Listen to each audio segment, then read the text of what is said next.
Cześć kochani, dzisiaj chciałam Wam opowiedzieć trochę o pojemnościach i o tym, czy ten produkt jest wydajny. Tutaj mamy nasz Johnny Flex z kolagenem. Kosztuje normalnie 99 zł. Jest to bardzo wydajny produkt, pomimo tego, że ma małe rozmiary. Przedstawię Wam, jak to wygląda, jeśli chodzi o masę Waszych pupili. Jeśli macie pupila, który waży do 5 kg, wtedy ten produkt starczy Wam na 8 miesięcy i kuracja taka wychodzi po 12 zł.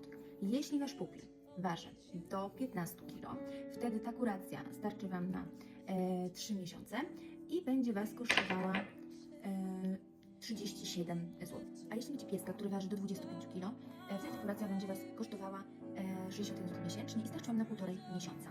I wiadomo, że jeżeli jest pies powyżej 40 kg, to wtedy ta kuracja po prostu jest jednomiesięczna.